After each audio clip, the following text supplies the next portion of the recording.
Ain't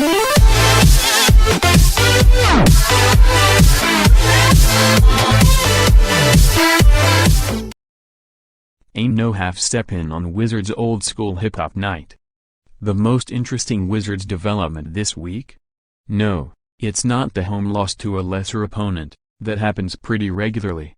And no, it's not Bradley Beal and John Wall lagging behind in fan voting for the All-Star game. That's sadly predictable, too. In age of shameless self-promotion, Beal refuses to ask for NBA All-Star votes. The most interesting headline is therefore the one above. Friday night is old-school hip-hop night at Capital One Arena, featuring post-game performances by Dougie Fresh, Slick Rick, Big Daddy Kane and Kool and a lot of happiness among middle-aged people who don't really think of themselves as middle-aged. You probably have some questions about this, right? Why are Dougie Fresh, Slick Rick, Big Daddy Kane and Kool performing at a random mid-January Wizards Magic game?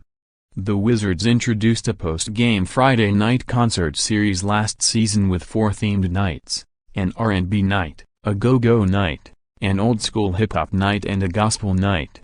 The team had brought in performers for brief halftime sets in the past, and wondered whether there was an opportunity to create bigger post-game shows that might create a bit of in-game buzz while also rewarding season ticket holders. The results? Well, the 4 concert nights drew an average crowd of 18,780, about 5% bigger than the team's average crowd last season. Perhaps buoyed by the larger crowds, or by the cheery people in concert attire, the team went 4-0 in those games. Okay, that was probably a coincidence, but you never know, and the post-game concert crowds averaged something like 5,000 people, not including the media members who enjoyed listening to Bell Biv DeVoe while crafting their game stories. Hi, friends. It was considered a success, in other words. Is this worth it for the team financially?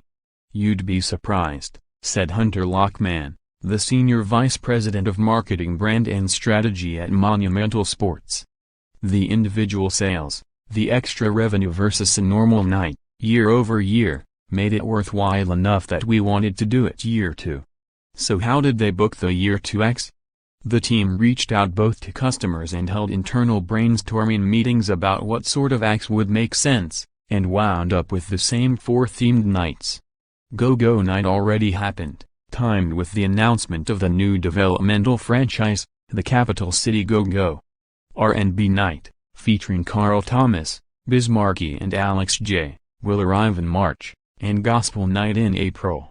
But the biggest buzz on social media likely came from the announcement that 4 pretty well-known acts would arrive for Friday's old-school hip-hop night.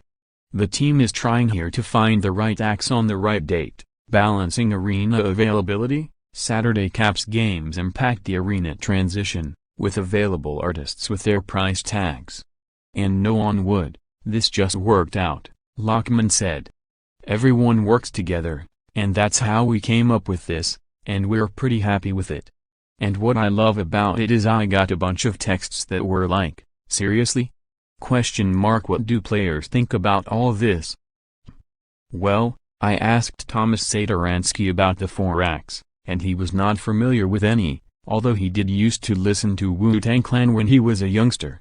Scott Brooks is more of a Prince and Michael Jackson kind of guy, but he pointed out how good the crowds have been on concert nights. The Wizards beat the Pistons on Go-Go Night this season, running their record to 5-0 on concert nights. But frankly, Wizards fans are so mad at the world right now that they don't want whimsical quotes from players about old-school hip-hop, so forget it. What if you don't yet have a ticket to the game but you really want to go because of this blog item? Well, the game is trending toward sold-out status, but if tickets are still available, you can buy them up until halftime and still get in. Although that would sort of defeat the purpose of attracting a lively and noisy Friday night crowd to help the home team triumph over the Magic. The shows, by the way, start about 20 or 25 minutes after the game ends, and usually last for 30 to 40 minutes. Slick Rick and Dougie Fresh are expected to close Friday night's show. Is this just an ad? Possibly. On the other hand, I have written so many rude things about the Wizards over the last decade that I kind of owe them one. But really, I have tweeted many things about the Wizards this season, and I'm not sure any of them got a more positive response than the news that Dougie Fresh, Slick Rick, Big Daddy Kane and Kool would be playing a post-game show. More on the Wizards. New practice center remains on schedule for September, opening Stephen A. Smith to the Wizards. Yeah, alright, now we're looking like straight garbage halfway through a season the Wizards swore would be different. They look the same. NBA power rankings, no surprise. Warrior